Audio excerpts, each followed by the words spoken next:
Praise lord. మీ అందరికీ దేవుడి నామమున వందనాలు. బాగున్నారా? ఉదయకాల సమయంలో దేవుడు మనతో మాట్లాడుతున్నమాట. నిజంగా దేవునికి వాక్యాన్ని మనం ధ్యానించడానికి సిద్ధపడదాం.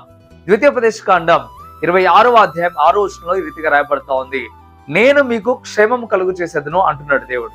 ఇక్కడ దేవుడు అంటున్న మాట, నీకు క్షేమాన్ని కలుగు చేస్తానని. ఈ లోకంలో మనకు అనేక మంది క్షేమం ఇవ్వాలని ప్రయత్నం చేస్తూ ఉంటారు. తల్లిదండ్రులు క్షేమం ఇవ్వాలని కోరుకుంటారు. అలాగే తండ్రి, తల్లి, సహోదరులు, తోబుట్టువులు అందరూ కూడా, కట్టుకున్న భర్త, భార్య అందరూ కూడా క్షేమం ఇవ్వాలని ఆశ కలిగి ఉంటారు. కానీ వారిచ్చే క్షేమం ఎంతవరకు ఉంటుందంటే తాత్కాలికంగానే, కొద్ది కాలమే ఉంటది. కానీ దేవుడు కలుగు చేసే క్షేమం చాలా గొప్పది.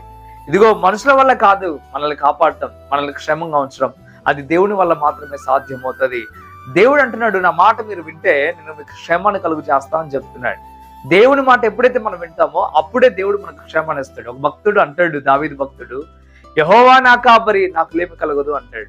అంటే నాకు క్షేమం కలుగు చేసేది ఎవరంటే నా దేవుడే అని చెప్పడం ప్రారంభిస్తూ ఉన్నాడు. నా కాపరి ఆయన, నాకు క్షేమాన్ని కలుగు చేస్తాడు, నన్ను పోషిస్తాడు, నన్ను రక్షిస్తాడు అని చెప్పడం ప్రారంభిస్తూ ఉన్నాడు.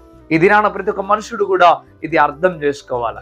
మనుషుల వల్ల క్షేమం మనకు కలగదు, కానీ దేవుని వల్ల మాత్రమే క్షేమం కలుగుతుందని ఎప్పుడైతే మనం తెలుసుకుంటామో అప్పుడు దేవుణ్ణి ఎక్కువగా మనం ఇంకా భక్తి చేయడానికి ముందు కొనసాగుతాం. ప్రియమైన దేవుని బిడ్డలారా, ఈ దినం మన తేటగా దేవునితో మాట్లాడుతున్న మాట ఒకటే, ఇకనైనా ఆలోచించు, అర్థం చేసుకో, ప్రభు నిన్ను స్తుతించు, కొనియాడు, దేవుడికి తప్పక క్షేమాన్ని ఇస్తాడు.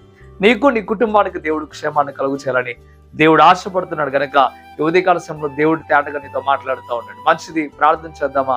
పరిశుద్ధ వందనాలు ప్రభు, నిజమేనాయన అయ్యా, క్షేమం కలుగు చేసేది మీరేనని ఎంతో స్పష్టంగా నీ బిడ్డలతో మీరు మాట్లాడారు. అందుని బట్టి వందనాలు.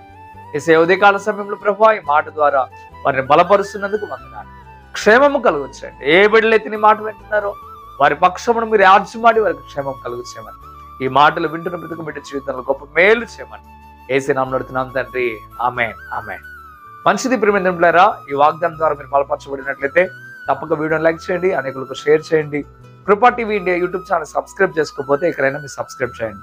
ప్రభు మిమ్మల్ని, మీ కుటుంబాలను దీవించి ఆశీర్వదించును గాక. ఆమేన్. Praise lord.